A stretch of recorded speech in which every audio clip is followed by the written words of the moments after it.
the show. Hey, Hayes, how you doing, buddy? Good to finally see you. Put Yeah, a face to man. the name. Yeah.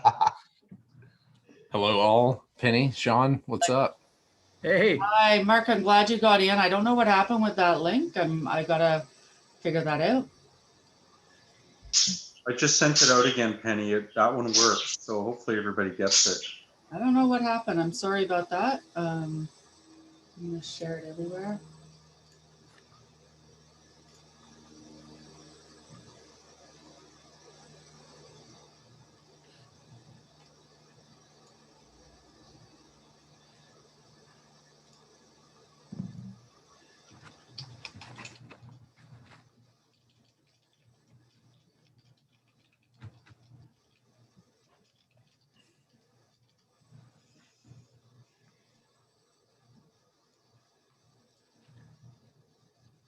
So if Penny's still on, Penny, do we have an hour tops for this, or if we go a little over, are we gonna cause it? 2 seconds and I'll check that right about now. You have an hour. You can go over. It's okay. The next thing actually scheduled is like 6 o'clock, right? Exactly. Yeah, and we without kind of touching on the clubhouse stuff, we'll be well under that for sure. Okay. I think lots of question time is probably good. Yeah, which will save a lot for question Q&A. Exactly. Who was that? Where's that voice coming from? That's Charlie. That's Charlie. Hey, I'm trying to find him in the picture in the lineup here. There he is. I'm here somewhere. There you are. There you go. Now you're spotlighted. Uh-oh. And Sean, don't worry, I'll remove your spotlight shortly. Thank you. I apologize to everybody for the problem with links. I'm not sure what happened. Somewhere along the way it got changed. I don't know. So Penny, I have some people trying to get in. What should they do? Who are those people? I don't know who was just talking. It's Dave done it. Yeah. There's some people from the Kootenays, Peter and Paulette Lazinski. Do you have an email that you can send the link to them? Yes, I do. The other thing I will do is I will put it on our website, maybe. So I posted something in the chat here. I know. Can you post the link there and not copy it? Pardon me? Can you post the link in the chat here? No, because for some reason the chat didn't start and I can't start it now. I don't think. I don't know if I can add it after it's started. I specifically set this one up with a chat setter. Could you then email it to me? I did just send it out to everyone. Okay. It looks like I have a chance to go and get a vaccine shot, so I'm probably not going to be in this meeting, but I will send it along the line. Thanks. Good job. Yeah, I got my second one yesterday, and I'm feeling very sick. Less than stellar. Wow. It's like the second one apparently will hit you harder for some reason. It's very interesting.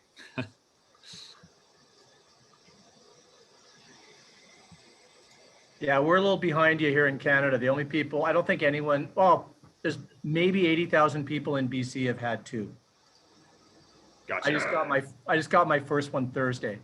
Cool.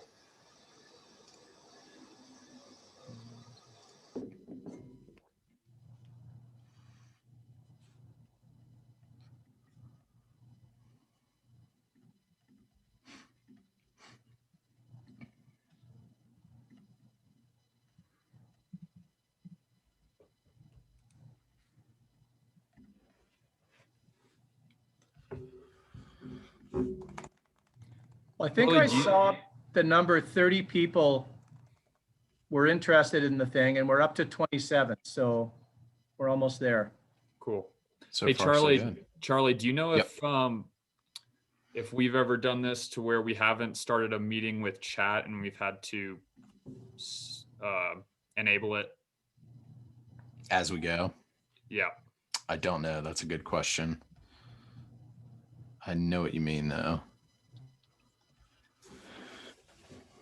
Right now, I'm just working on getting the information out to people with the new link. And then I'll get into that. No But worries. we weren't supposed to start until 4:15, so technically perfect. we're Doing We're great. technically not late starting yet. Yeah, and we and Sean and Penny, we buffered a little more time for Q&A. I know we just said that, but we buffered a little more time for Q&A if you guys are listening. If there's no chat box and it's harder to text your questions in, we'll save a little time more to talk at the end. Sure. I know I tried to change the settings on another meeting while it was in progress and I wasn't able to. But I'm That's going all to right. try anyway. I might be able to change it in the behind the scene things.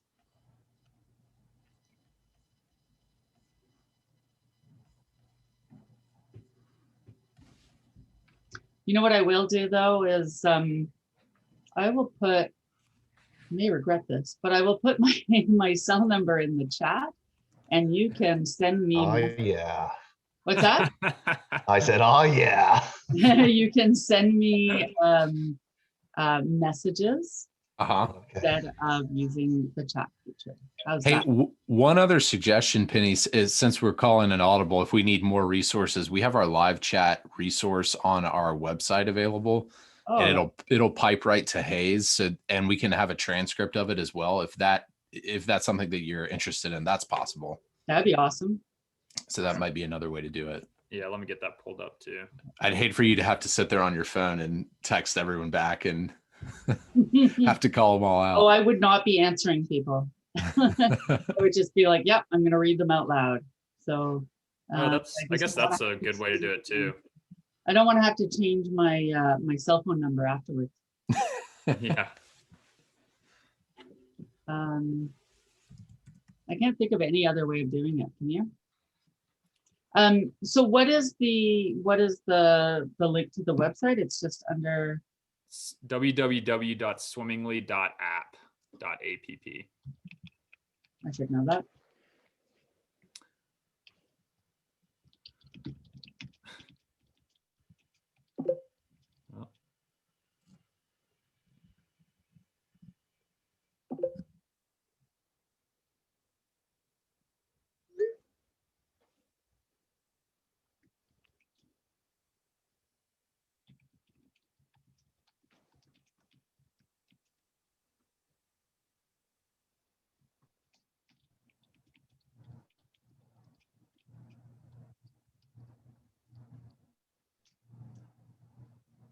All right, I will just say my cell number out loud. It's and if those of you who don't have the Whova app can write it down and forget it promptly at the end of this. I don't want any 3 a.m. phone calls. 778-887-7319. I'll say that again. 778-887-7319. But otherwise, you can all, you should be able to unmute yourself and just speak if you need to. I would say, go ahead and start, John. You think we're good here? Yeah, people might filter in a bit, but I will not answer your texts. I'm just going to read them out loud if you text me. I'll let that guy in. Go for it, John. Okay, thanks for coming, everyone. It looks like a really good turnout. Find out a little more, answer questions, and get straight from the guys that invented the thing about the Swimmingly app. Basically, as you all know, we got some challenges trying to run swim meets this year. We may not ever get to a point where we can go to anyone else's pool or have anyone in our pool. And virtual meets are kind of where it's going to be at. And it just so happens that Swimmingly is an app that is perfectly suited to help us out with that kind of thing, as well as being an app that would allow clubs to run quick little meets in-house without a huge electronic setup, without a huge amount of, a lot of clubs don't have the expertise and the experience within their club to completely run their own meet. The guys will get into it. Swimmingly app is a much more simple way to run a meet. And it makes me happy because we're capturing what we consider electronic times rather than stopwatches, which means if we do get to a point of being able to declare official times this year, these would be official times. So want to introduce Hayes and Charlie that we've been going back and forth with for a month or so. They're not new to swimming by any means. They can give you a little bit of background on themselves. And the Swimmingly app is certainly not new either. It does have a track record that they can get into. So I've sort of gotten them up to speed, or we have, as to how BCSSA is maybe a little different from some other swim organizations, and we've managed to work around that as well, we think. And I'll turn it over to them now because they know more about it than I do. Well, perfect. Can you guys all see my screen? Just thumbs up. Yep. Good. Yep. Perfect. Well, cool. Yeah. Thank you guys so much for having us. We're excited to talk more about BCSSA and how you guys are running swim meets up there and what it might look like this summer. But, today we wanted to give you guys a little more in-depth information on what the heck Swimmingly is and why we do what we do. So my name is Hayes Johnson. I grew up in Nashville, Tennessee, started swimming at the summer league level at age 4. Went on to swim year-round competitive swimming, swam at the University of Texas in Austin, and then swam professionally for a year, national team stuff.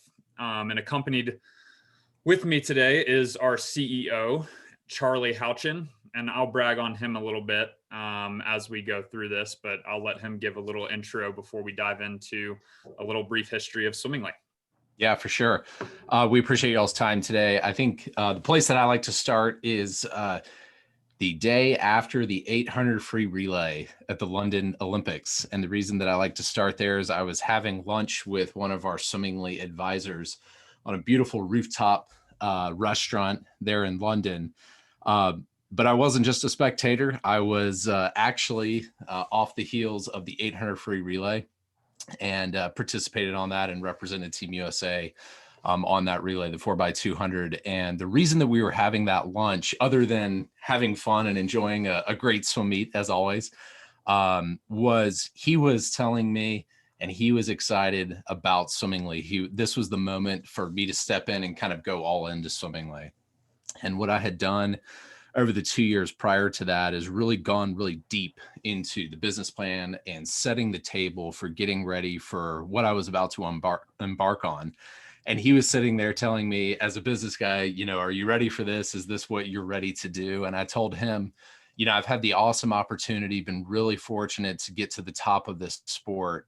And what I've realized, at this vantage point up here, looking at this, and this is a lot of fun right now. It's the day after a gold medal, right? That the opportunity that I see is at the grassroots level of the sport. That's where our interest is. And that's where the Swimmingly app really comes into play. So that's the short version, and I'll pick it up as Hayes walks us through this. Yep, perfect. So to kind of recap, yes, Charlie, CEO, he actually used his Olympic gold medal money to start the company back in 2013. So it was nice to, like he said, reinvest back into the sport at that grassroots level, which in our minds is the most important level of our sport. So what is Swimmingly? Swimmingly is an app and online software that is here to help teams and leagues run simple and fun seasons for everyone involved on the pool deck. We want to include parents especially. So since 2013, we've been working with leagues and teams of all shapes and sizes.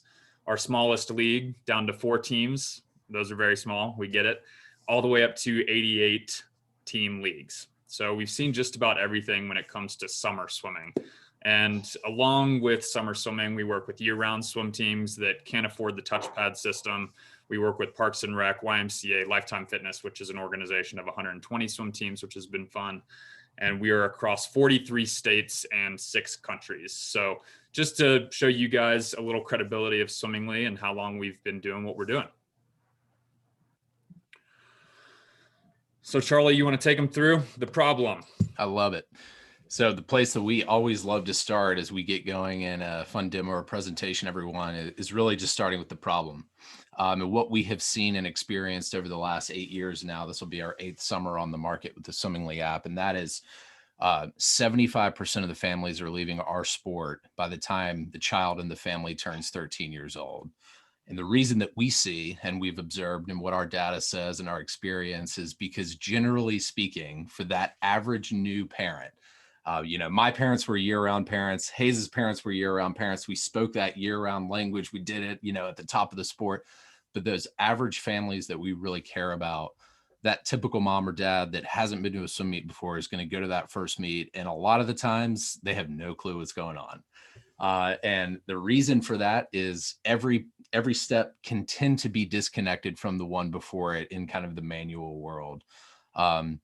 And so when that new family walks on the pool deck and they wonder, when my child is going to swim and how did they do and what's the score and when can I leave? And there's not even a scoreboard at many of these pools. Those are the things that we look to, and we just see that the fundamental opportunities to improve the experience in the sport for that average new family is really where our focus is at. You guys can see below the high swim meet IQ. Sean, we talk about the back end stuff, and we're no stranger to that stuff, but oftentimes, as you guys know, these teams are reliant on that person that has learned to speak high tech over 12 years and the file exchange and the shuffle and those types of things. And it's hard to lose that person. And so when you're reliant and bottlenecking on that one person, it can lead to, more confusion. And so we want to put the cookies on the bottom shelf for anybody, especially those new families. So anyone can onboard and understand what the heck is going on very, very quickly. All right, so let's talk about the problem, or at least the short-term problem, right? Because this won't last forever. But let's address it. So we got the COVID problem. So some teams are going to be competitively isolated and disconnected. In fact, we've seen that. I know you guys have felt it. We certainly saw it during summer 2020 last year. Just to give you a taste, our user base across the entire spectrum, we had about 1 in every 4 teams actually be able to do something last year, which is to say, there wasn't a lot going on. There wasn't a lot of competition. And so what we think is what traditionally is required to run a swim meet is not working, especially given these circumstances. We don't want to replace, we don't want to disrupt the status quo necessarily. We want teams that believe in a new alternative, a new way of thinking. And we're excited to show you guys how that can work tonight and weave together again, all of those teams through that competitive spirit. All right. In short, what ought to be true in our sport is that any team anywhere should be able to safely swim any other team at any time. And there shouldn't be a $20,000 startup cost with touch pads to do it. So we're really excited about virtual swim meets. This is not a concept. This is not something we're attempting to define. This is something we've put over 1,200 virtual swim meets through our platform since last July. And so it's really exciting. We've gotten to add, version 2 features already, if you will. But the impetus behind this was in March of 2020, when we saw what was going down. We had 2 options. We could double down on the traditional swim meet and hope for the best, or we could provide an additional tool in the tool belts of teams and leagues using the platform and do it quickly before the 2020 season. And that's what we did. And it was a great result. The teams that were able to do something last year safely were able to. And now the teams that are coming back online this year, it is still a very, very useful feature. And this is where a lot of the focus of the conversation tonight is going to go: virtual swim meets. All right, here we go. So let's start at a place where we all are very familiar. So currently today, we would say swim teams have 2 bad options. And so what are those options? Those options are the whole enchilada, the $20,000 touchpad startup costs. And then the rest of swim teams are choosing to use manual stopwatches, paper, clipboards, et cetera, the traditional paper trail. And while the touchpad system is applicable for some of those high-end pools that can host the big-time swim meets, and that's fine, there are many, many pools, many more, about 12 for every one, that don't have those resources, don't have those abilities, sometimes don't even have the ability to travel to those meets at said pools, and they are left fighting using the paper trail or something manual on their pool deck. And so if we look at the swim meet process as sort of a continuum, a spectrum across the board, you guys are looking at this and you're probably reading a few of these bullet points and nodding and going, yep, been there, done that, got it, done it 1,000 times. This is just sort of indicative of all the things required to pull off a great swim meet.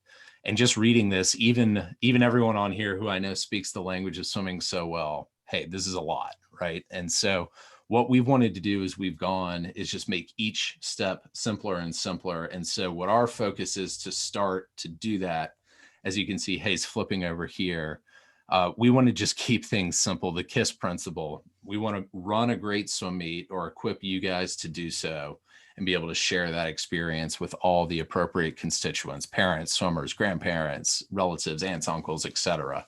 The other things have come and are coming, but they're all starting from that place of running a great swim meet under the same roof with the same technology. And it's just a natural layer as you progress. But the thing that we never and will never lose sight of is this is all about running a great swim meet and sharing it with the people that care about it. That's our focus.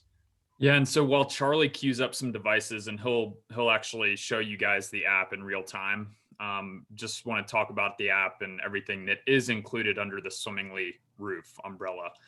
And so this app, it's been amazing, the response that we've gotten, especially in the last year with the focus on eliminating transmission of touch points on the pool deck. So we're an app that starts, times, officiates, judges, and scores any meet on demand with an app using the devices in your pockets. And so the virtual swim meet component is awesome, and it'll, TBD on how you guys might run swim meets this year, but that virtual swim meet component has been awesome. It, removes bodies on the pool deck, allows for no paper transmission. So you can pretty much eliminate paper completely if you wanted to.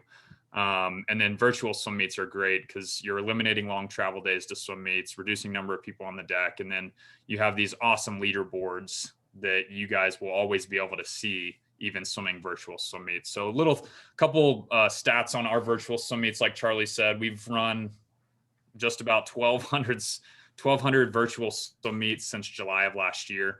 We've run a virtual swim meet with 100+ teams, which was very cool to see. We've run LSC champs meets, which is basically, year-round swimming. And then Swimmingly Fan is a big component, which I will walk in. It is also included. And everything that is included before Charlie gets into the app itself, which will keep it pretty streamlined today.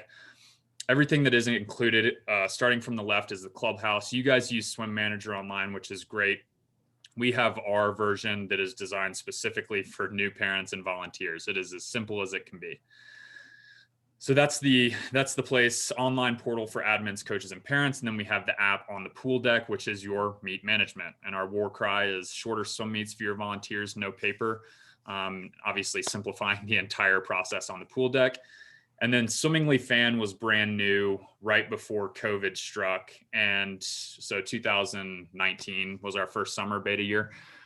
And we've gotten amazing feedback. And this was very important for us to do because we are controlling the data from the point of origin. When the kids' fingers touch the wall, we're able to answer these big questions that parents have been asking us for 7 years and how we can help educate them. And they are listed here. When is my kid swimming? How did my kid do? What's the score of the meet? And when can I get the heck out of here?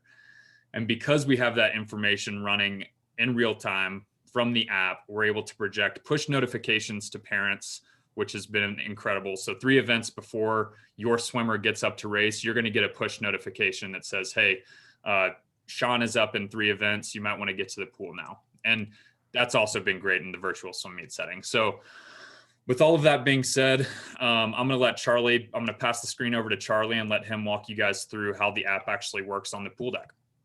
Excellent. Excellent. Yeah, I have a few notes here, but just to underscore that as we're switching over, those 2 points on Swimmingly Fan are really great.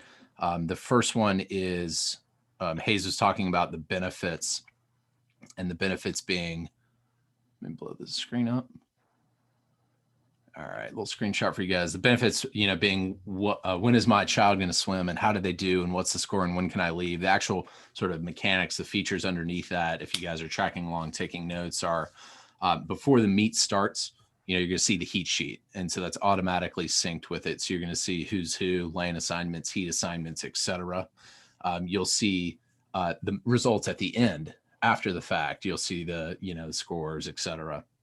And then the best part, of course, is the live action in the middle, and that's the live results. And so everything from following your swimmer to getting a push notification 3 events before they swim is a part of the benefits of Swimmingly Fan. So one of the really cool things that we've seen during COVID with guidelines or restrictions in place on the pool deck as far as capacity and spectating, the push notification came in very handy with parents rotating in, parents rotating out, whatever the protocols that particular meet director was using on site. That was just another tool in their tool belt so they could say, hey, if you guys haven't already done this, you're going to get a push notification 3 events before, and we'll use that as kind of our signal to move one set of event of parents in and the next out, as an example. All right. So moving into this, consider this the demo portion of the evening. And so if you guys have a pen and paper and you're jotting down notes, this is a good time to start doing so. And I'm going to carry you through the demo here. And so there's a couple of things that I wanted to point out. We're not going to get into the Swimmingly Clubhouse too much.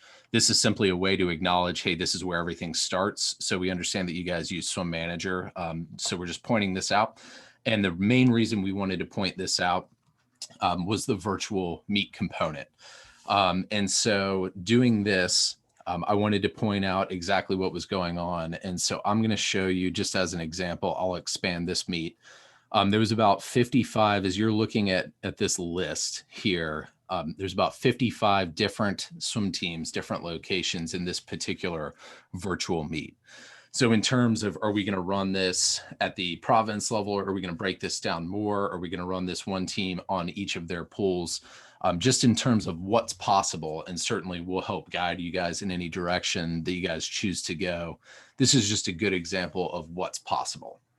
And so what I mean by that is each of these locations, these 55 teams, has their Swimmingly starter kit, and each of them ran their side of this meet safely from their pool. And so they created a date window for this particular competition within which each location competed. In the United States, some of those pools were short course yards.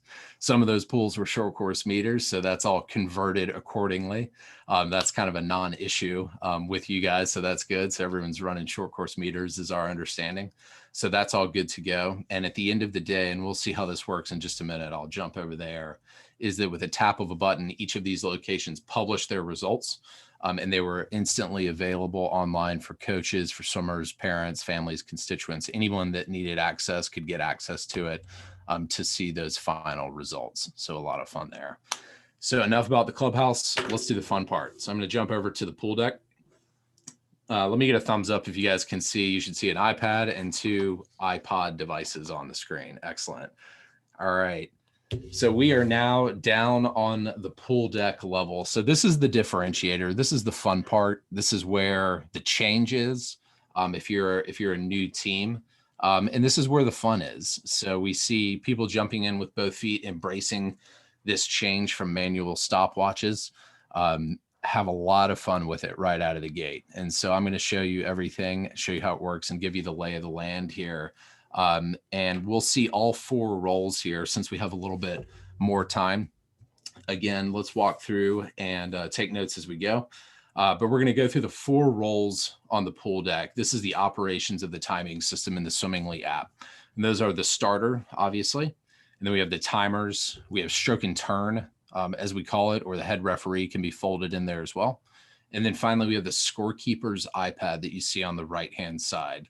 And the scorekeeper's iPad is kind of the brains of the operation. Imagine the high-tech table, the computer table, all just being condensed down onto a tablet. And that is the scorekeeper. So we'll walk through a test race, and you guys will see how it unfolds from there. Pretty self-explanatory as we go. So setting the table, working from left to right, we have the starter on the left-hand side that you can see test individual event in blue on. We have the timer there in the middle, says waiting to start the meet. It also says relax, the starter will automatically start your clock. Again, this is created for that average parent volunteer. And we have learned over 8 years that it is never too often that you can remind a parent volunteer to take a breath and relax. So we just have it right there on the screen for them. These are the timer roll is also compatible with Android. If you're wondering, we're just looking at iOS devices here, but pointing that out.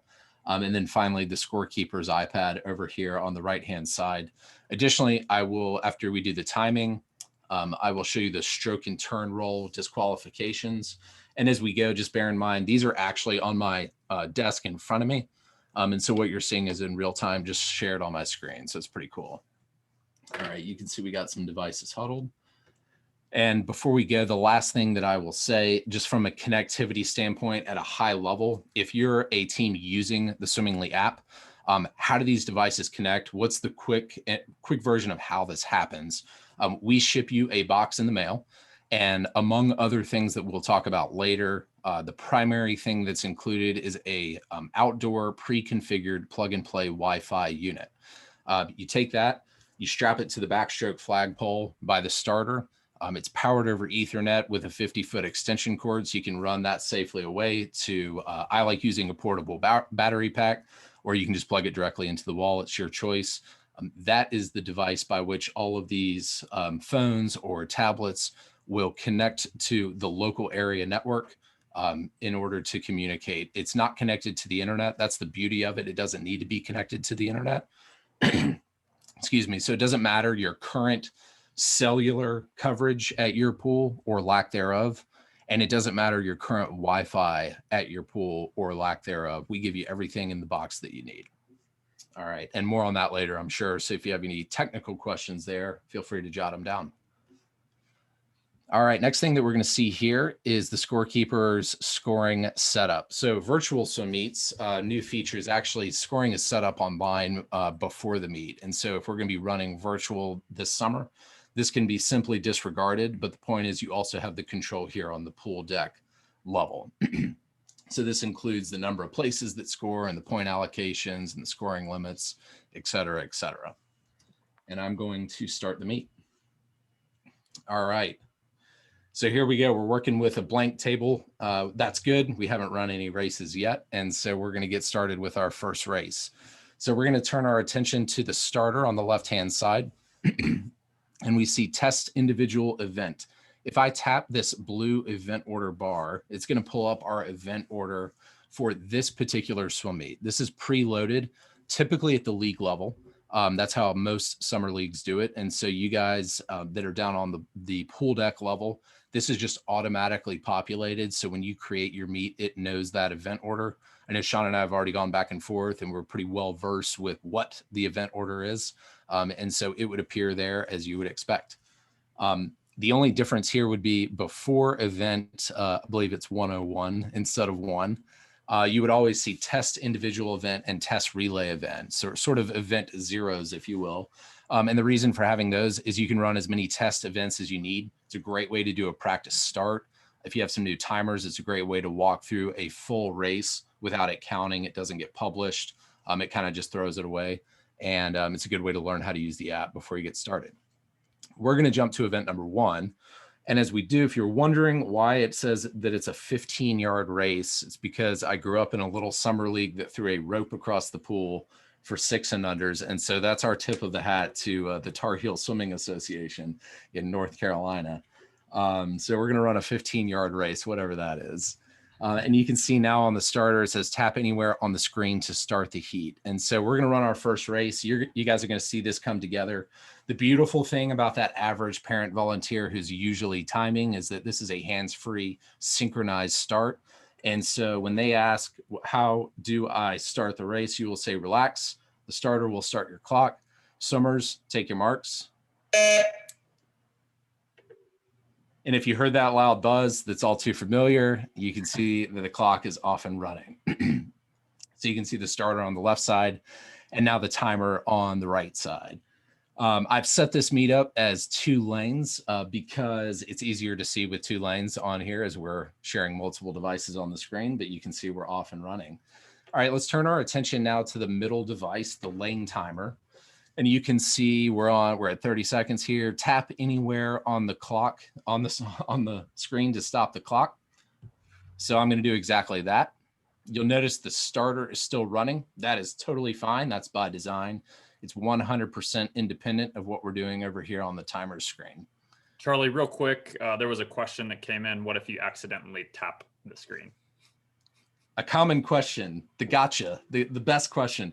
What happens if you accidentally stop your clock too early? The great news is we have thought about this because we've seen it happen many a times. And so on your iOS device, there is a back button in the upper left-hand corner. On the Androids, it's the actual back button on the hardware. But the upshot is the theme for the timer is that it's always in sync. And so if we just tap back, you'll see that that clock is still running in synchronization. And so we have idiot-proofed the timer as much as possible for sure. So now we're going to stop it for real. And again, that could happen multiple times. That's totally cool. And I left the starter running so you can see how it's still in synchronization there. All right. So we got 1:36 for a 15-yard race. We're moving pretty slow. That's okay. All right. That is not a very good time. So the first thing to do is to tap and select the lane. And you only have to do this once and it will be sticky and it will remember the lane that you're timing for the duration of the swim meet. If for any reason you need to change it, it's as easy as just tapping on it again after the next race to do so. So we'll do lane 1. Easy enough. The next thing, everyone, this is what makes Swimmingly unique. This is what makes it tailored specifically for summer swimming, for that introductory grassroots level. And that is you guys will always have your heat sheet still. Those aren't going anywhere. Hopefully they're electronic now to eliminate some touch points, but they don't have to be. But you will still have that heat sheet and it will look and feel the same way as it typically does. With the addition of the swimmer number, there's a swimmer ID, and that's going to be automatically assigned to every athlete before the season starts when they sign up. It's unique to them at the club level. So it might say Sean 123, it might say Charlie 124, it might say Penny 125, etc. But everyone has a 3-digit ID. And that's kind of like their soccer jersey number. And that stays with them not just for the meet, not just for the season, but really until that athlete has graduated from the program. So typically the same swimmer will have the same ID as they move through. The upshot there is that number's also on the heat sheet. It's also usually in grease pen on the athlete's arm before they check in for the meet. That's optional. We just see that at most teams. And so that little 8-year-old has 1, 2, 3 and eat my bubbles on their back. And you guys know the drill. But as that swimmer's climbing out of the water, you're just typing in the number that you see in big grease pen on their arm. Maybe it's on the heat sheet. And I just start typing in, I'll do 056. That's cool. And in this case, we have a dual meet going on today, a traditional meet in this case of Team Blue and Team White. This is our sample meet, sample teams. And so we might have a swimmer 056 on the blue team and the white team. That's totally cool. So we just acknowledge who that is as they get out and they're literally looking at us. Maybe the heat sheet there is a reference. And I just hit Anna Franklin because her name is easier to say because I don't want to butcher the other made up swimmer's name. And you can see the validation there of Anna Franklin. And as soon as I hit save and continue, you can see that that time for Anna has been already sent over to the scorekeeper's iPad. So the runner eliminated. The paper you just wrote on eliminated. That time is automatically already over at that scorer's table, if you will, on that iPad. And it's ready for review and verification, etc. So pretty cool. All right.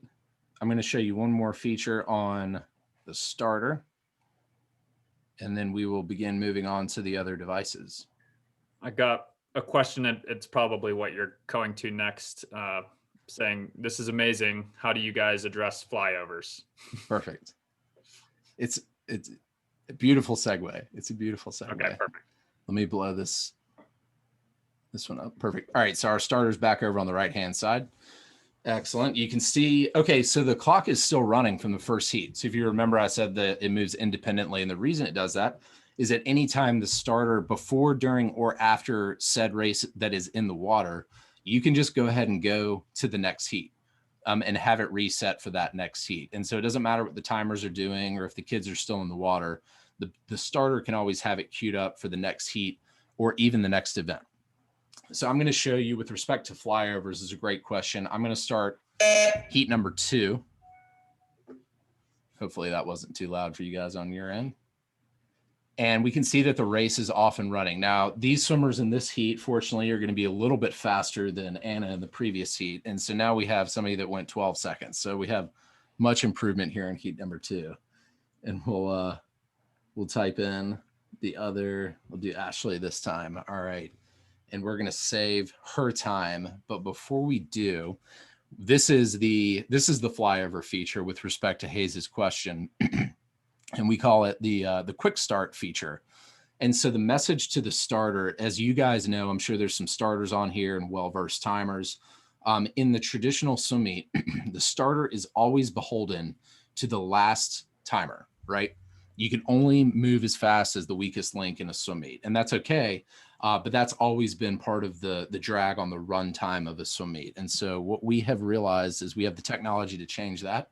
And so the message to the starter is, as soon as the race is over, he or she that's starting is free to start that next race. And so we're actually not only going to start the next race, we'll do the next event to make the point. And we'll say, swimmers, take your marks, go. So we have heat 2 in the water, and you'll notice that the timer here in lane 1 was the last one to stop their clock as an example, and at their leisure. And as soon as they're ready, they just hit save and continue. And they can see that their clock is right there in synchronization with event number 2 that's in the water. So pretty cool. So I'm going to stop this one as well, and we'll reset for the next thing. So at this point, you'll notice on the left-hand side of the screen, you're just typing in IDs. It's kind of wash, rinse, and repeat at this point. It's pretty straightforward. It's pretty easy.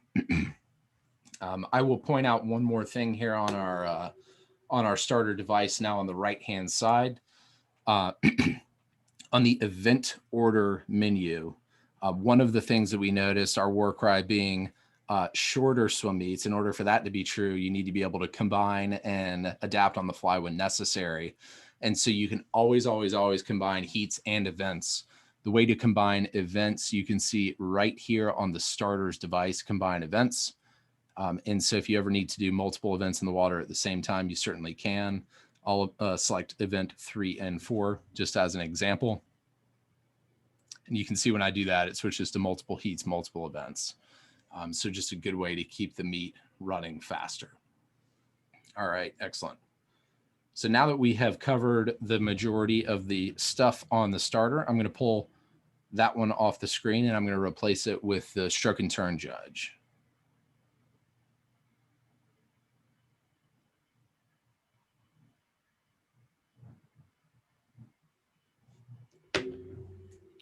Got a question about 2 timers per lane, and I can answer this one. I don't think we'll put 2 timers in, but sure. How do you address 2 timers per lane? So you can use up to 2 swimmingly timers per lane. You can always add in a manual stopwatch if you wanted to, but the 2 swimmingly timers will automatically average their times together once sent to the scorekeeper. And then if you want to, for whatever reason, if you have 3 timers per lane, we don't see that very often. You can always, in the top right on the scorekeeper's device, you can enter manual times there as well. And then it will just take the median time. Yep, to give you a little color there. If I tap on the scorekeeper's menu, we'll see more of this in just a second. If you did have multiple times for a single record, single lane, you would see where you see Janie's iPod, you would see the second and even third time there as well. It uses the average of the 2. It flags them for the user if they're outside of the tolerance that the scorekeeper sets, typically 3/10. And we'll go into that more if we need to. All right, so stroke and turn is up next. So we are on event number 2 here. And I'm going to actually drop the timer as well, just so we can see that a little easier. And really, we're going to turn our attention to the stroke and turn judge. So we can see here, girls, 6 and under 15-yard backstroke, and tap anywhere to disqualify the swimmer. So pretty straightforward, pretty simple. The way we see this role used varies league to league, but I'm going to show you the mechanics of it and how easy it is. So we have event, because Heat 2 hasn't started yet. We still have Heat 1 going on. So you can see Jill just came into the wall there in lane number 1, and we're going to tap anywhere to disqualify a swimmer. The first thing it's going to do is it's going to pull up the event like you would expect, and it's going to pull up the event in real time that we are currently on, as well as the heat that we are currently on. So until we start heat number 2, we'll be on heat number 1. If the stroke and turn ever needs to travel backwards to a previous heat or a previous event, it's really easy. All they have to do is tap on either that event bar at the top, or if we're on heat 2, just use that toggle right there to toggle back to heat number 1. So the only thing generally that the stroke and turn has to do to input the infraction is select the lane. And so we'll just hit lane 1.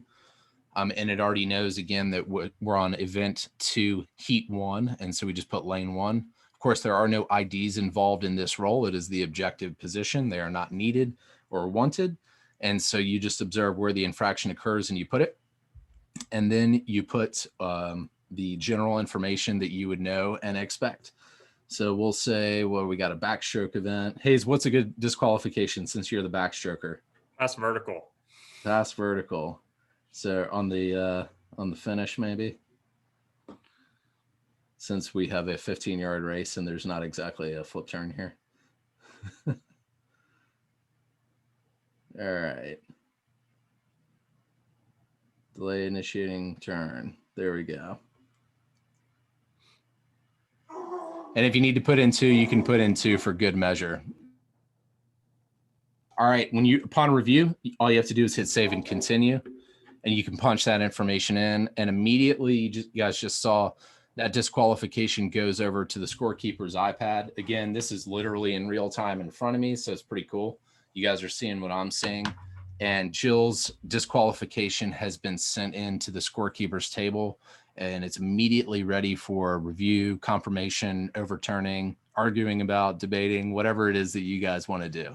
But it's right there, and we'll turn our attention there now.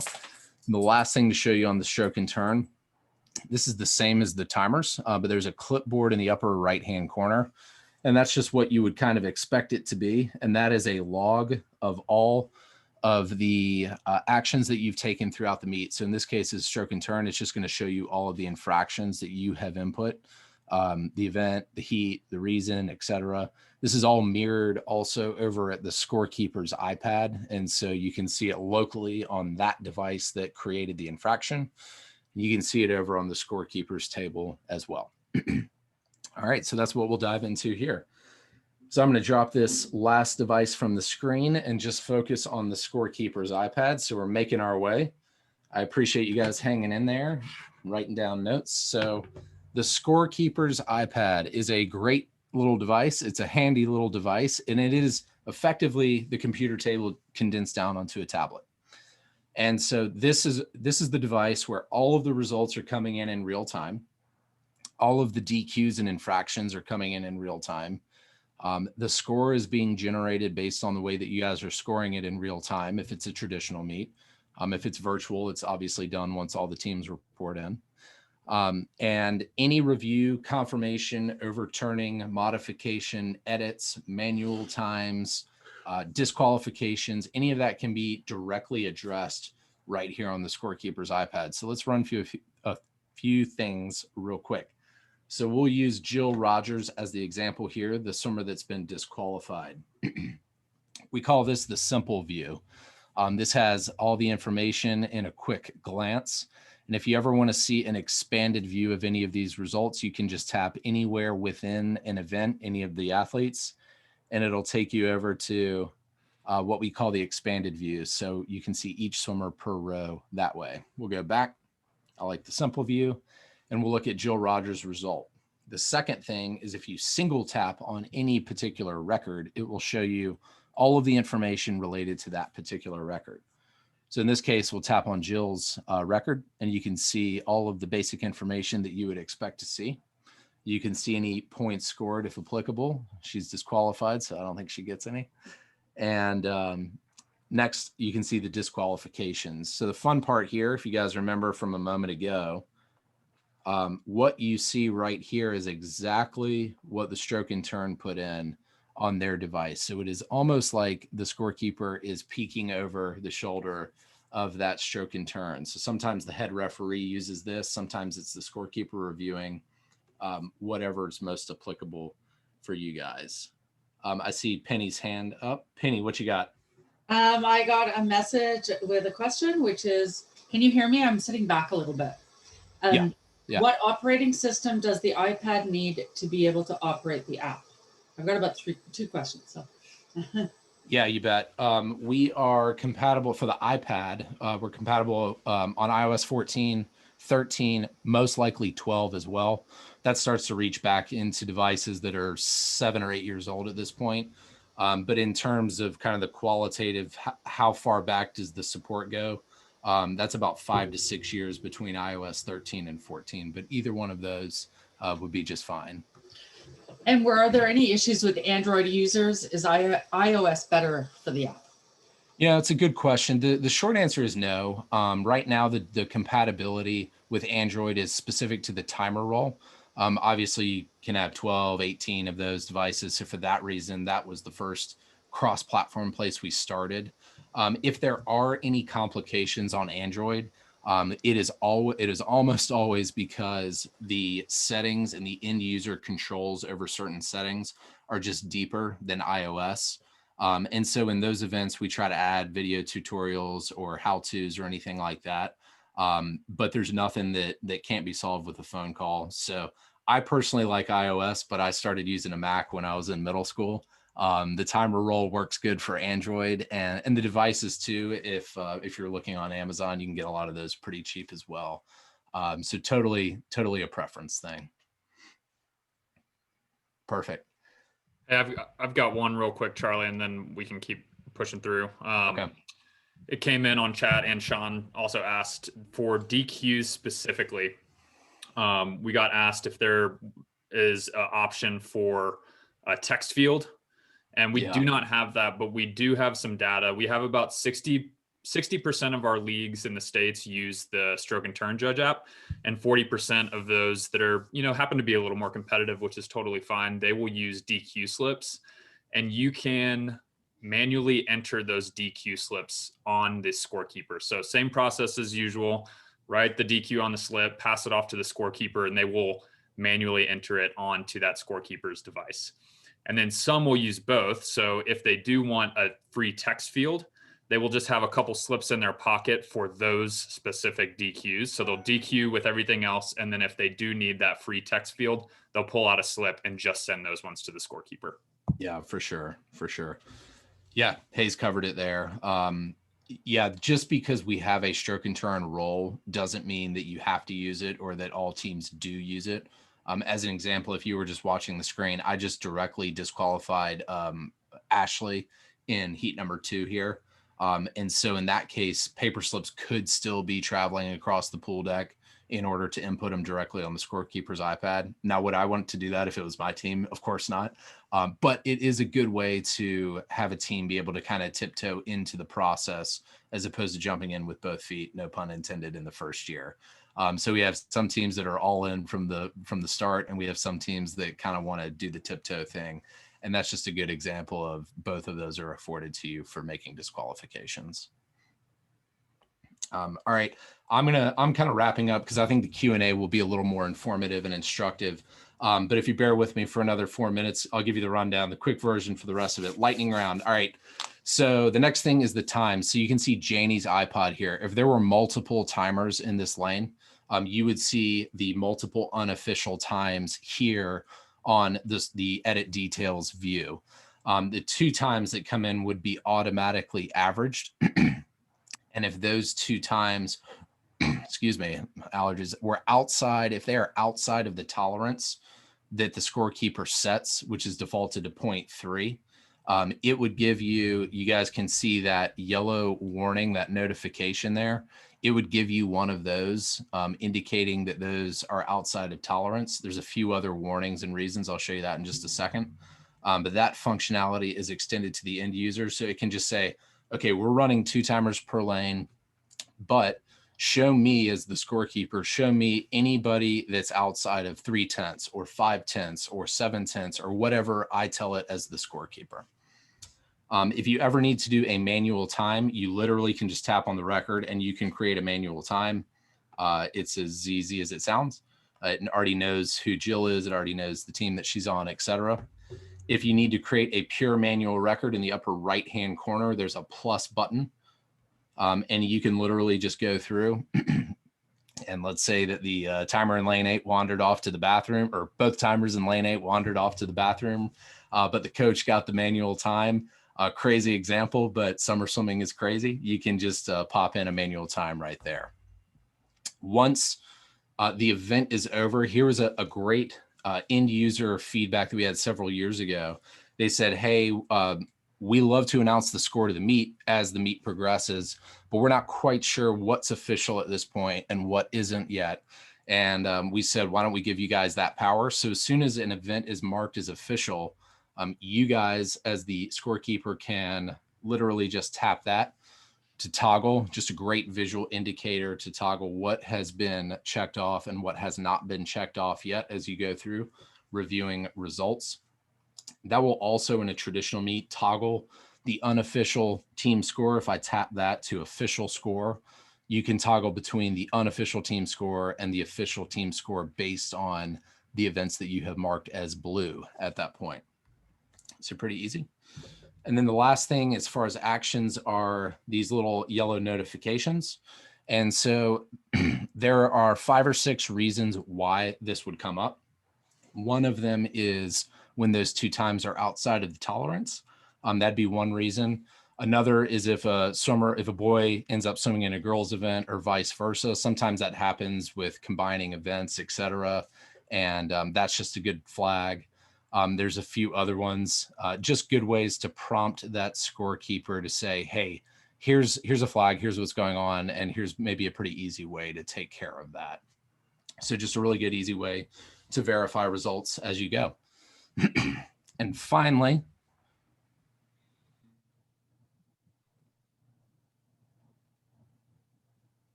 we have the actions menu here in the upper left-hand side. So the meet, we're wrapping it up. It's getting done. And we are ready to go. So I'll show you 3 things here. I'm going to show you the event results, ribbon labels, and then publish to Clubhouse. Scoring configuration we already saw. And so as the meet progresses or at the end, whatever your preference is as a new user, if I hit generate event results, it's going to say all or some. In this case, since we haven't run too many races, I'll do all. And it gives you, you guessed it, a PDF of swim meet results, kind of the way that you would expect. So nothing too surprising here, but the takeaway is it just automatically generates them. And then it's not so much having the information, as you guys know, but it is putting the information in the hands of the people that need it. And so getting this information off of this device is key. The export button here in the upper right-hand corner, there's a lot of easy ways to do this. My favorite is somebody walks by and you airdrop it to them. My phone might pop up there in a second if it's working. Or you can wirelessly print it. You can see that there, any AirPrint compatible printer, then there are literally thousands at this point. You can email it after the fact. The point is there's a lot of easy ways to get these PDFs off of this device. And of course, we want you to do that. In the same way, we have ribbon labels. In this case, all labels or some labels. I'm going to choose some just to show you guys the options. This one is particularly useful when people are taking advantage of it as the meet goes on and kind of printing batches of, say, 5 or 10 events. And you can choose the clubs to print in case you're just printing 1 teams at the end of the meet. You can choose the events to print. So I love doing this as a meet goes by, so that by the time the end of the meet and all the families are leaving, all of those swimmers already have their ribbon labels in their hand. For some teams, that's pretty forward thinking. They haven't quite gotten there. They're still handing out ribbons 2 days later at practice. But the point is you can potentially be putting the award with that ribbon label in each swimmer's hand before they leave the pool deck the night or the day of the meet, which is pretty cool. Again, it's that average family having that instant feedback, pretty important to those new swimmers. The places, you can see the other options here, but I'll just hit print. And you can see we have our one ribbon label for this particular event. And this is your typical Avery label, 5160. I'm pretty sure it's the 3 across, 10 down. If you've ever done ribbon labels, you're probably nodding your head. You know that one pretty well. And in the same way, you can get these ribbon labels right off of this device into the hands of the people that it matters to the most as soon as possible.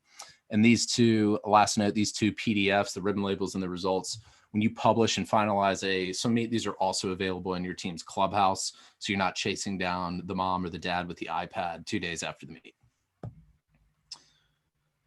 All right, having said that, publish to clubhouse is the final action. And once I do that, I'll give you guys an example. I was at a new team's very first meet, and I believe they're in Louisville, Kentucky. And so I happened to be in town, and I went. This was years ago at this point, and they went all in, and they were doing the ribbon labels as they went. And the mom that happened to be working the scorekeeper's iPad went and she connected to the internet as soon as the meet was over. We were kind of taking pictures and having fun for the last 10 minutes as the kids were leaving.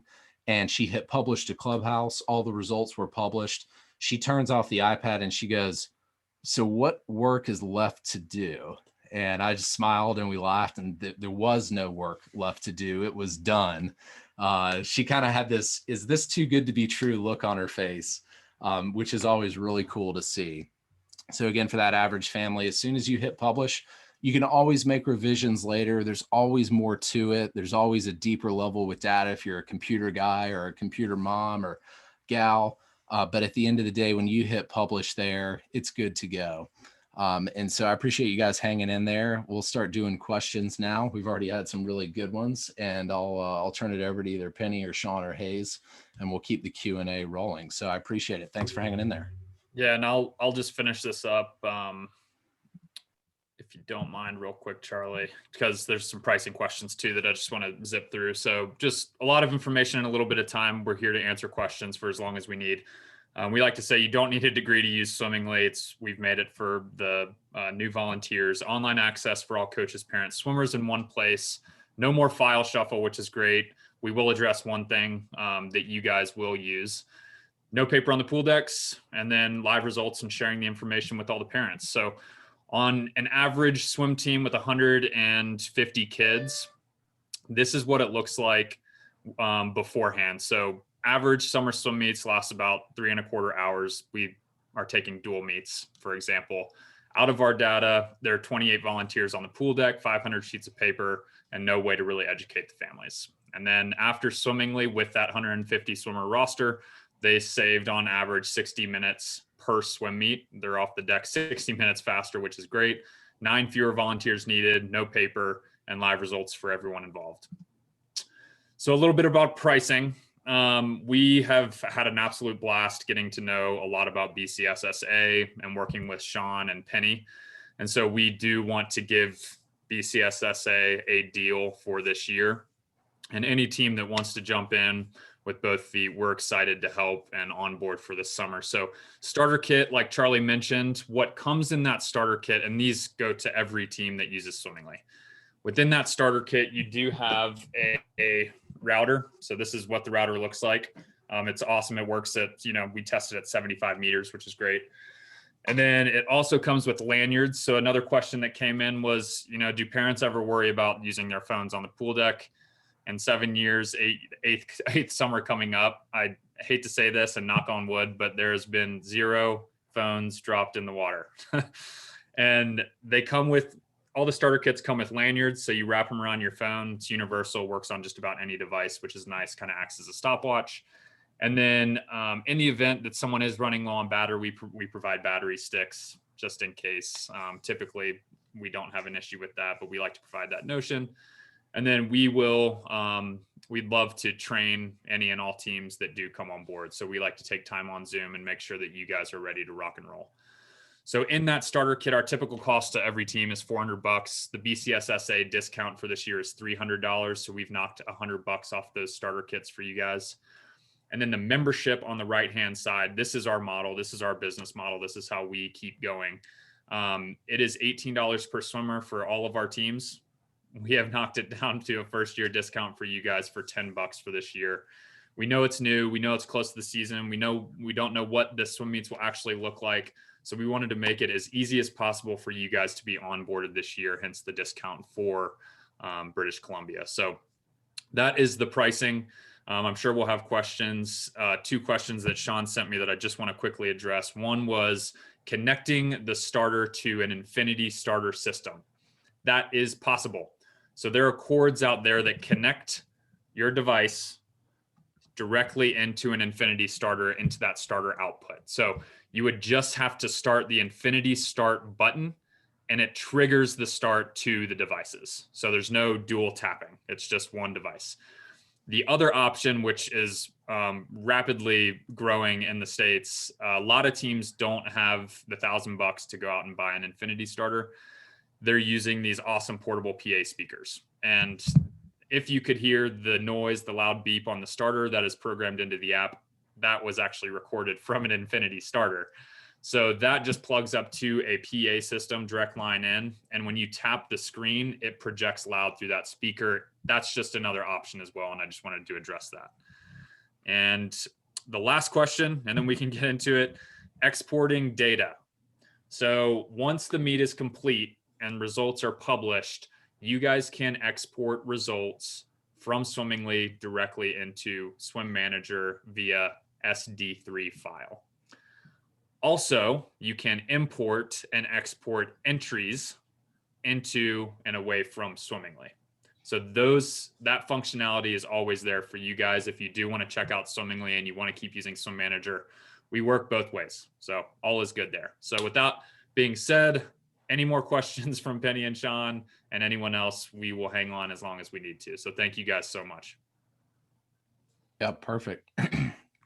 As you guys are queuing up any questions, let me take 2 more. They're probably coming from somebody, but the first one is regarding the pricing. This includes everything for the parent, excuse me, for the parents. So Swimmingly Fan is included. What does that mean? It means the entire Swimmingly Fan app that we didn't really go into in detail is completely covered by this membership. And so if there is a premium feature that folks used to pay for in that is all 100% a part of this league membership that you see now. And so in short, anything that's provided at the parent level is a part of that membership. The next one is onboarding and getting ready for a season. As Hayes mentioned, we have several different ways that we can go with this first year with BCSSA and the ins and outs of handling COVID. And we are right there as the guide to help you guys with that. But just as a good example, so you guys know, give you a good example, a brand new league last year of about 35 teams. We never met them in person. Obviously, COVID was going on. We trained them on Zoom. Each of those 35 teams swam safely from their own pool throughout the season. We had a great onboarding experience with them, even though we never got to meet them. We still haven't. We will. We want to. But that just goes to show you, all of those resources are on demand online. If you engage with the technology, it will engage with you. So there's really nothing that we have not ever seen with what's going on here with Swimmingly. So just a good example of a recent league of about 35 teams that jumped in with both feet, all in the same season, all in a COVID virtual season. So we've definitely been there and done that at this point. And then the last point with what Hayes was saying, we certainly integrate and we'll be working closely with the leadership, particularly Sean, I believe, in any sort of file management and integration with systems as we get to know what you guys are doing today and what we can offer. But just looking beyond this next season and what's next, the question that we're always asking ourselves is, what has to be true such that a swim team doesn't need any additional software? And so while we're always helping to support integration, we're also always layering in a better and better experience so that the needs of the customer are simply met through Swimmingly. So I appreciate you listening to that. A couple of good examples there. Let's do some questions.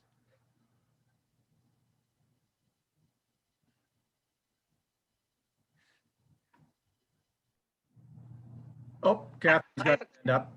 Hi, I'm Catherine Schwichtenberg, the Provincial Registrar. You discussed I'm very excited by this. You discussed the registration or the swimmer ID number. And right now we're with Active, as you know, and we have designated swimmer IDs Can we just adapt those? Can we just use those with Swimmingly?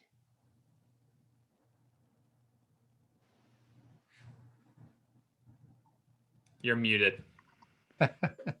I knew it was going to happen at some point. Great question from Catherine is, of course, you already have active IDs with active. Yes. In fact, you can put those in the, and we can walk through that at maybe a later time.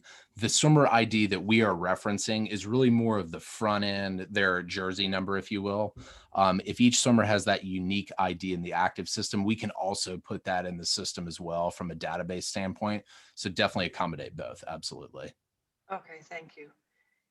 Like I forget when you did those test imports of entries and stuff from CS and BCSSA files, does our BCSSA swimmer ID, is that one of the fields of data that imports in?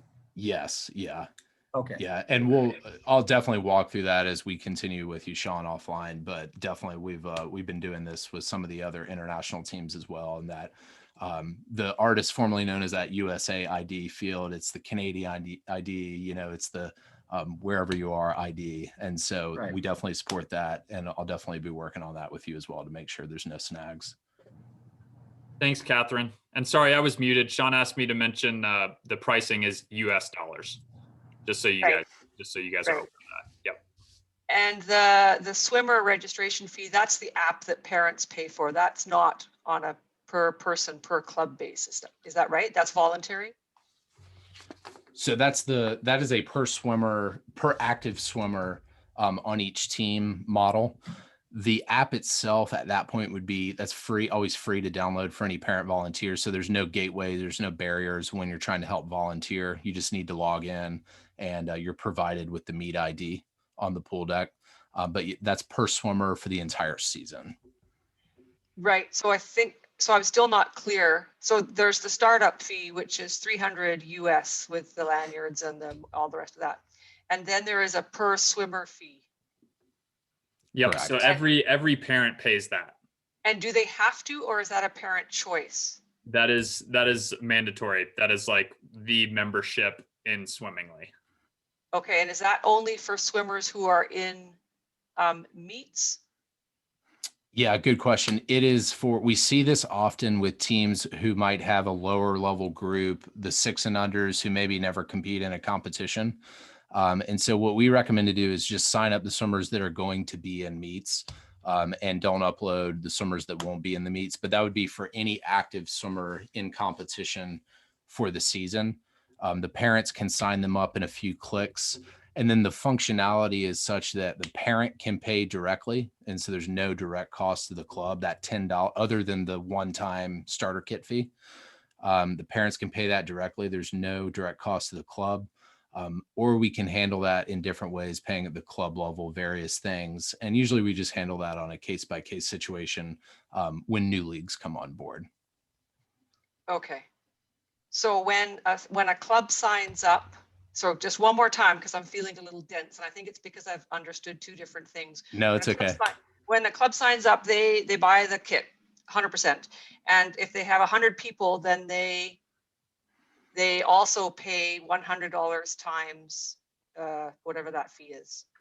That's correct. And they can do it at the club level, and some choose to do it at the club level. One of the things that we've done this year, Catherine, we've extended the functionality so that they can just have, since the parents sign up, we have what we call the child protection policy. We always want to make sure that we have a guardian that's on the system for the minor that's in the system, of course. And so when they do that, if the club chooses to, they can just have the parents pay the $10 right there directly. And for some teams, it helps avoid a headache of collecting more money. Yeah. And for other teams, they just prefer to collect it. Maybe they have a traditional registration system, and then the club just pays for it after the parent signs up. I see. Okay. And then the app, if they want to see how their kid is doing, that's all included in that cost. Yes, ma'am. 100%. Okay. And for the non-swimmers who don't enter meets, that's just not their jam. We somehow figure a way around that. Correct. Okay. All right. Thank you. Yeah, you Cool. bet. Question about the phones and the hardware. Yes, sir. Is there part of a successful meet is having all your your ducks in a row before the meet starts. The way this goes, you don't know what phones are going to be on the deck until the parents show up 10 minutes before timing. Is there, I guess you have to make sure that the app is downloaded and stuff. What stops them from answering the phone while they're running the app, while the race is going on? What stops them from the screen timing out as they're about to approach the end of the pool, or pop-up messages? These are unknowns. You don't know what phone is going to be arriving there to do the timing. For sure. Mark raises up. These are great questions. So this is the leap of faith, right? Where if you haven't done this before, all of these are the right questions and they totally make sense. I'll just go through those real quick and then give you the higher level. The first one, put your device in do not disturb, and the setting to always for do not disturb. And that will keep any root alerts at bay. One of the great things iOS did on our behalf, we would like to think this year, is if you guys notice, if you have an iPhone, it doesn't pop up over the whole screen anymore by default. It's just that little banner at the top. And so that's a great way to keep it from disrupting what's going on. But if you have do not disturb on, it keeps any root alert from popping up to interrupt. That point of stopping the race for the timer is obviously the critical point. And so that's the thing that we want to avoid. Do not disturb does that. The screen timeout, great question. In Android or iOS, if you are running the app, the screen won't turn off. The only way for the screen to turn off if you're running the app is for you to explicitly turn it off or to leave the app. So I think that covers the kind of those two main questions, but just at a little bit higher level, Mark's question about how do you sort of corral and wrangle this, and how do you know how many devices are going to be available? The upshot is we've created, we call it the blueprint for success. And if you guys have been to the training page, we take you through a 3-step sort of getting ready and getting familiar and comfortable with using the Swimmingly app. Step number 1 is running a sample meet on your kitchen table. That is the basics, just getting used to pressing the buttons. It's basically what we did tonight. And so at that point, if you do it, you're kind of just familiar with, okay, I get it. I can press these buttons. I sort of had the gist of it. Step 2 is taking it to the pool deck, typically once the season starts, and getting used to how to hang up the Wi-Fi and how to connect to it. And so you're kind of familiar with the logistics of being on the deck before there's what would be normally 200 people around you and another team and lots of chaos and fun. And then step 3 would be the time trial ready. So you run that first time trial before the other team would typically come for, say, a dual meet or an invitational. And you're familiar running it within kind of the friendliness of your own team. And by that point, if you've done all of those steps, 99.9% of the time, a team is comfortable enough to run any meet you could throw at them. With respect to how many devices and how does that work, and you don't know until you get there, there is definitely an element of truth to that. Over 8 years, we've never had anybody call us and say, hey, we just didn't have enough devices to run, which is a testament to, there's one of these in everyone's pocket, whether it's an Android or an iPhone. And so I think the best way to combat that, Mark, is really when you get to step 2, really just encourage the other key volunteers on your team to come to the pool to join you. Hey, when you come pick the kids up from practice, let's walk in and do this for 30 minutes. This step 1, run a sample meet, is a great excuse for a wine or a beer night to bring all of the key volunteers over and say, hey, just bring any compatible devices you might have. And typically what happens is between 4 or 5 volunteers on a wine or beer night where you're running a kitchen table sample meet, you end up having 16 devices there in front of you. That kind of alleviates the concern. We've never recommended that any team go out and purchase additional software. Again, the beauty is the phone is in everyone's pocket, but it does require that leap of faith. So the best way forward through that is just kind of those 3 steps. That's a good one. And I know somebody else is probably on deck, but I kind of hit on that one hard, Mark's point there, just because that's the key. That is the onboarding. We've really honed in on those 3 steps in the blueprint for success. Again, any team that's willing to make the leap and do this, it's totally different, right, than running paper and stopwatches. But if you do those 3 steps on the training page, just a lot of success right out of the gate, and it ends up being pretty fun. Charlie, on the hardware side of it, is something like an iPod also available? So we got Android and iPhones. How about iPods? Good question, Carl. 100%. If you guys go to swimmingly.app/training, you'll see there's a button that says device compatibility. Carl, in short, iPods are still supported. Apple, if you track along, came out with a 7th gen last year. So iPods, it sounds like, will be around for at least another several years. But it's iPods, iPhones, iPads, and then Android for timers as well. It will also show you kind of how far back those go if you guys want to pull up that list at your own convenience. And we'll send these resources out to Sean and Penny to then pass on to you guys as well. Perfect. Thank you. You bet. Yeah, the other thing to bear in mind, I'm taking a little bit out of my own presentation for tomorrow morning, but for this summer, the meets are going to be virtual meets. It's going to be one club swimming in their own pool, probably one practice cohort group swimming. We won't even be combining them. So there's not going to be a lot of changeover of volunteers. If there's like a 2.5-2 hour session, it's going to be one set of volunteers. So there's not going to be, as everyone's getting their heads around how the app works and getting used to it, there's not going to be officials and volunteer changeover in the middle of the session, because it's going to be the same volunteers right through.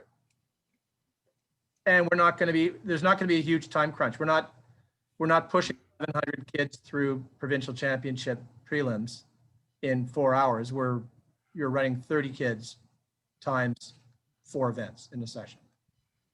So there'll be lots of time. Very cool. Any other questions from you guys before we depart? And if you guys do have any other questions, we'll have our emails passed along to everybody, and feel free to reach out whenever you guys need anything. And likewise for you and Sean and Penny, obviously. I think this summer is going to be the perfect opportunity to test this out. And really, there's no real, as Sean mentioned, there's no major provincials. Like, this is incredible technology, and this is the perfect year to kind of get all these clubs oriented with it in their own setting, and then it'll easily transition to multi-team meets. So it's fantastic, guys. Great job. Yeah. Sure. Thank you, guys. We appreciate that. I'll leave you guys with this. If this is the end, we appreciate your time, but we'll stick around if there's more questions. But I think Dave hits on a good point. That new league that we had as an example last year, one of them completely onboarded them virtually. They were only virtual meets. We're kind of in the same boat, at least in the case of BCSSA this year. It's a really low, kind of not a lot of chaos going on when you're running a virtual meet, when it's just each team safely at their own pool. So you're just afforded a little bit more latitude, a little less chaos for this first summer and learning this. And so it's really kind of a blessing in disguise of being able to kind of get onboarded with something that is different and is new in a way that isn't super, super intensive right out of the gate. And just to give you guys a little bit of confidence and assurance, we've run meets, virtual meets now with 80 locations, 1,700 swimmers across the entire meet. We ran about 50 today, alone, just various teams across the country. So we're certainly no strangers to all of the ins and outs that can go on, and helping anyone over the phone if they have any questions. We've kind of seen it all at this point over 8 years. And this virtual option is just really a fun way to kind of tiptoe into the process. It's really a good introduction to Dave's point. So again, we really appreciate it. And I think this could be a fun summer if we're looking for the silver lining. So I think we're coming out of this and we're excited to do it with you guys. Yep. So thank you guys so much for your time. Sean and Penny, thank you so much for having us.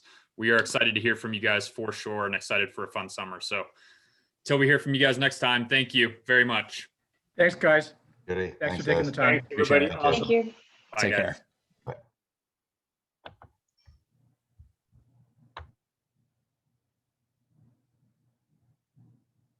Sean, I don't know if you're able to answer the questions that popped up in the Q&A in the chat there, but I can't see them.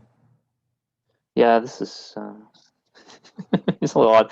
I have to log on in 3 different ways to see which one Here, gets I've me got- finally all the info. I've got them I think- here, guys. I'm the registrar for the North Vancouver Cruisers, Okay. And there's just a question here inquiring, we're not entirely sure about the fee, the $10 fee going to the parent. I know that Catherine, I'm sorry, the provincial registrar was quite specific in her question, but I didn't quite catch. So regardless if they're going to, it's not optional for the parent. The parents have to be applying to this, buying into this application. The way that they use the club, the leagues they have that are all in, they don't use active, right? They don't have swim management, right? So that component, clubhouse, whatever you called it, that is their swim manager. So literally, you would have to pay the $10 to get your kid registered into that. Registered. I feel like, because what I did with them is I sent them an entries file from, like I created an entries file for a BCSSA meet. They duplicated the meet in Swimmingly. Yep. We did entries in Swim Manager, and those entries imported into the meet, into the Swimmingly meet.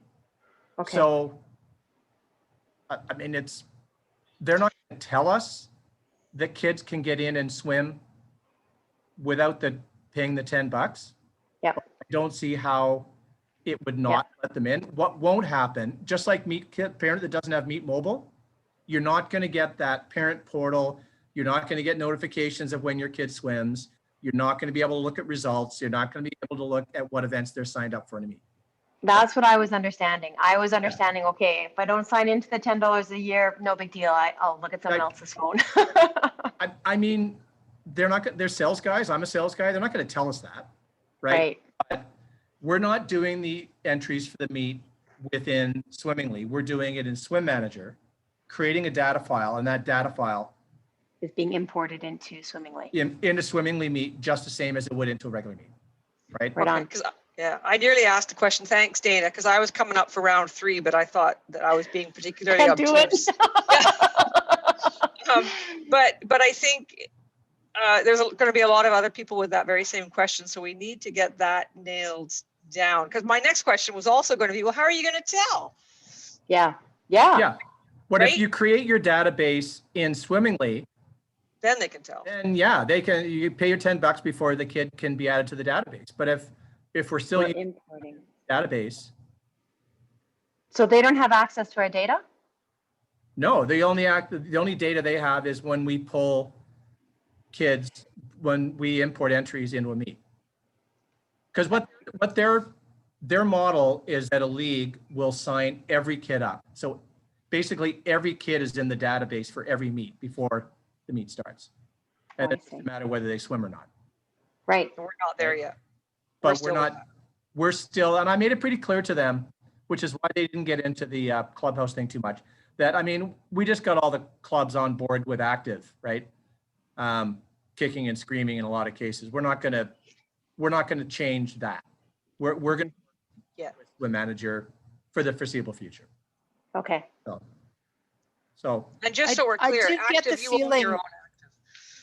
Yeah, but I do get the feeling that they want an $18 fee, and they're downsizing it to $10 for us per swimmer, because that's how they make their money every year. They're not making a lot of money selling even $400 kits to teams. That's how they're making their dollars, is that annual subscription fee per swimmer.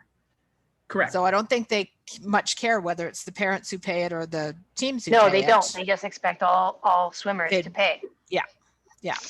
And okay, I have a question for you. Sorry, Sean. I wonder, so is this going to alleviate any costs on, like, if our club's hosting a meet that's costly, what fees does it avoid paying? Is that BCSSA officials? No, we still need them, right? Or do we? Still need officials. You still need pool rental. The thing is, realistically, this year, most clubs, if we run provincial level virtual meets, let's say a region like the island has indicated they would rather run virtual meets just within their region, which is fine. You're going to do that at your own pool, and you don't have to do it on a Saturday. Each practice group can run it during one of their practice sessions. Yeah, get it in So by a if you certain do date. it that way, there's no extra pool cost. So I'm not 100% familiar with how fees are run, or excuse me, meets are run. Is there a fee that we have to pay to BCSA to run a meet? Not to BCSA, to the meet host. To the meet host. Oh, I Meet see. Depends on your region, though. Yeah. Depends on your VD. region. Okay, so Yeah, for they'll Vancouver tell you. District. Yeah. Okay, So you charge other clubs when you host a meet, yeah, and you pay other clubs when you go to their meet, right, right? Now the Okay. Valley they don't charge each other back and forth. And okay, I think they've always done it that way. But you're not going to be going to a meet host's pool. You're going to be swimming the race in your own pool. okay, So you're not going to be paying anyone any entry fees. On the downside, a club's like my old club, that's a pretty good source of revenue. So they're not going to have that, but they're not going to have it anyway because of COVID this year. Right. Yeah, it was a big source of revenue for us as well. So then can Swimmingly only after the meet we can upload it back into Swim Manager, or can we still have Swim Manager run simultaneously and pay the $3 I think it is a year to get Swim Manager results and tell me when my kid's swimming? Well, Swim Manager, yeah, I mean, you're still going to do the entries in Swim Manager and send the file to whoever's hosting this virtual meet. So a club is still going to have what kids are entered in what events that the parents can check through their active account. Results will come back. Like he said, he was talking about PDF results files. You can also export the same results file that goes back into active to update time and all that stuff. But would that be dynamic, like during the day? That would happen the same way. Yeah.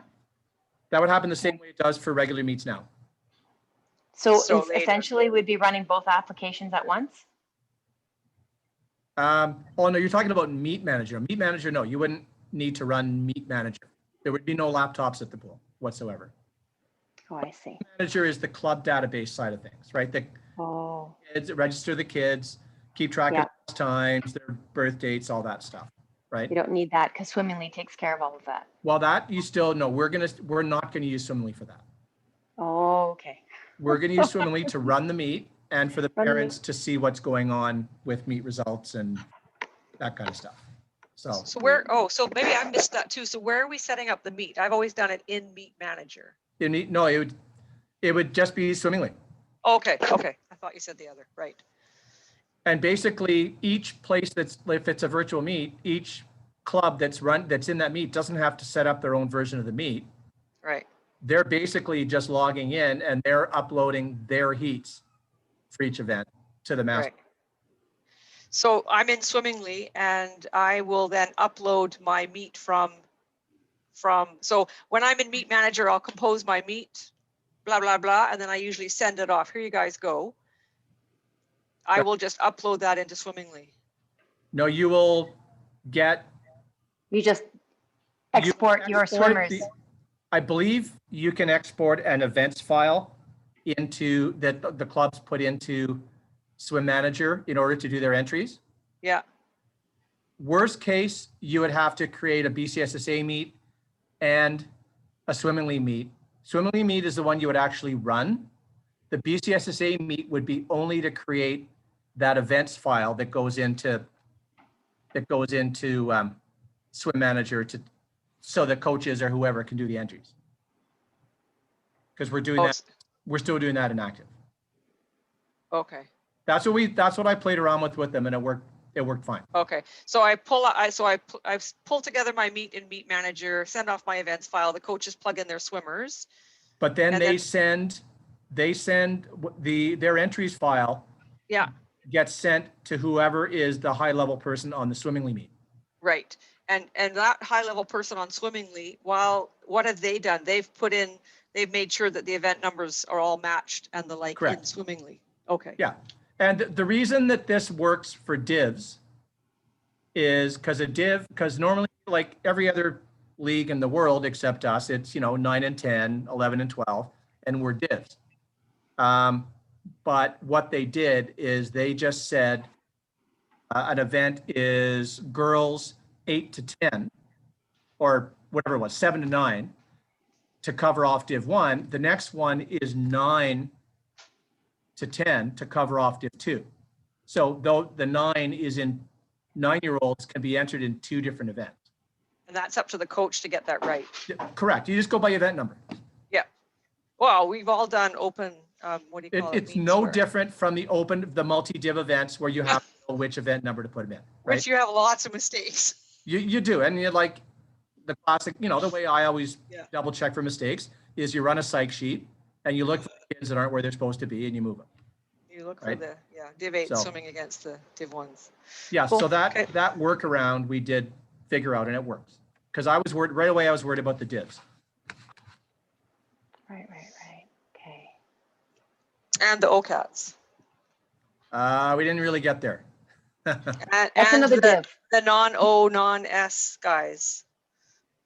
The OCAT's another, OCAT's, quite honestly, we just have to, again, create another event for them and make sure that they're entered into those event numbers, just so they're scored separately.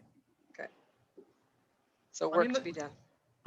This is a good thing. A virtual meet is great for OCATs if they're in a region that only has like one OCAT, one OCAT, one kid. Because actually swim against all the other OCATs in the province. Carl's muted. He's talking. I think he's on the phone. Oh. So what about, after just the meet's gabbing all with said- Jeff here. Once everything's all said and done and the meet's over, we can then upload it into BCSSA's database. Yep. For recording. Is that right? Yep. Yep. Yeah, it exports a results file, the exact same file that comes out of Meet Manager. Okay. And in the past, At Meet least- Manager, we would export it into BCSA as well? Yep. Okay. Yeah, I'm not familiar with any of that, but okay, good. Carry on as normal. Yeah, and Well, my that's great. feeling, my advice would be, you know what, like, I think a lot of clubs will just say to the parents, go on, download the app, pay $10 to give your kid, to make them part of the show. Like it's $10, right? Meet Mobile's $13. $8.99. Yeah. So Oh, it's $8.99 US or $10? no, $10 no, like I'm Canadian? talking about parents don't think they think nothing of downloading Meet Mobile and paying for it, so they can Yeah. see their kids' results, right? It's the same thing. Okay. Oh, I thought Meet Mobile was only like $3. It was free when it started, and then and now I think it's 9 or something. Oh, okay. Okay. Yeah. Fair enough. Yeah, things add up. It'll be, but this year for sure, I think it'll be advantageous for us to all have the virtual meets. As for future years, well, I guess we'll see how it goes. Well, once you get your head around it, BCSSA, we've always kind of done meets. We've always done everything the same way. Every club has their meet. It's always the same weekend every year. Regionals, like everything's very traditional. You go to Winter Club, and we'll get into this a little more tomorrow morning. Different stuff, like they'll do a time trial meet, and a time trial, like I did one up at SFU one summer, where there was a bunch of kids wanted to race and get good times, and a club relay wanted to break a record, Canadian record. So they just set up a time trial, and it got accepted by Swim BC, and they're at all you need officials, and you need to make, for DQs, and you need to make sure you get proper electronic times. And it's a time trial. And the whole reason everyone's there is so those 4 guys can try to break the Canadian record rather than an actual swim meet. That's what a time trial is, right? Yeah. And you can do one of those super easy with swimming. Like a club can do it. Yeah. If a coach is like, hey, I want to see how fast these kids are, I'm going to race them. Let's see how fast they're swimming. He can set up a time trial meet at the end of practice. And the $300 per club is one fee, one time. That's a one time that gets you that starter kit. That's Until right. you need to upgrade, then I'm sure there'll be another fee. Oh, there'll be upgrades. Yeah. The other thing to bear in mind, no secrets. I did ask them. They do not yet have an interface with scoreboard with clocks. Right. So you don't have a clock. Right. Right. The old-fashioned clock, but what about what do you call it? Display clocks, where you're projecting. There's nothing yet. I I don't think they're far away from doing that. Yeah. A lot of summer leagues in the States are quite a bit lower level than what we do. You know, they're like one stop, watch a lane kind of thing. And ours are pretty, we Yeah. run pretty by the book swim meets, right? So, Yeah, I noticed that when they said they had, you know, two, rarely see three, and I'm like, we always see three. What? We always have three timers. yeah, again, this year, I don't think we can afford to have 3 timers per lane just for distancing, Right. right? So That won't be possible. You're right. So, okay, I still believe they're going to catch us when we upload all the swimmers to Swimly. That's when they're going to catch us and say, oh, wait a second, only 30% of these guys have actually purchased the app. I don't know. There's one way to find out, I guess. I mean, I don't like to be illegal, but I mean, it's a fair question. Yeah, I think they'll snag it. That's their money. That's going to be their bread and butter. What am I trying to say? Bread and butter after they sell us the kit. So I'm sure they'll be doing their cross-reference. So I think as a club, I would be prepared to pay for the fee for the parents the first year. I mean, that's a club level decision. Some clubs will expect the parents to do it. Like some clubs cover the admin costs of signing up their swimmer on active and paying registration, right? Some clubs cover it, some clubs don't. Yeah, we just stopped covering it. We used to do that. We don't cover it anymore. Yeah, I mean, that's, it used to be included in their registration, but we're not absorbing it anymore. We're putting it back to the parent. Well, some clubs cover the cost of all their kids who go to provincials. They'll cover the provincial meet fees for their kids. Oh, wow. Or some regions will. So, you know, I think there's probably a lot of clubs will just go, yeah, you know what, we'll just pay the $10 US per swimmer for our kids who are going to be competing. and I think it's wise for clubs to talk about it, to look at it that way, because there's a lot of money per swimmer during the season they're not going to be paying this year. Yeah. And this is one extra they will. Yeah, that's true. Sean, are you willing to go and ask the question though? Are you willing to ask that question? I'm just. Or are you afraid it'll? How I would ask it. What I would probably say is, let's say we import entries from Swim Manager, and one of the kids' parents hasn't signed up yet. What happens to the kids' entries? I'd frame it like that. Yeah. Right. Okay. Could you do that, please? I think that's a sticky point, Sean, that's going to need to be sorted. And I think that we need to have the answer to that. Yeah. I don't. Yeah. I don't think if that isn't a sticky point, I don't think they're going to come out and say it in front of 47 of us. Right. Because it is the bread and butter. Yeah. Yeah. Sean, this is still on record. Are you able to edit this before it goes on to a live link? I don't know if I can. As the host. I don't know. It's been a very informative couple of hours. Thank you so much for everybody's help and putting all this together. It's really fantastic. And this application looks really great.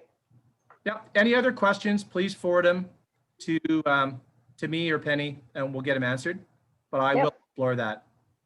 All right. Fantastic. All right, take care, everyone. Thank you. Thanks, guys. Yeah. Bye. Bye. How do I get out?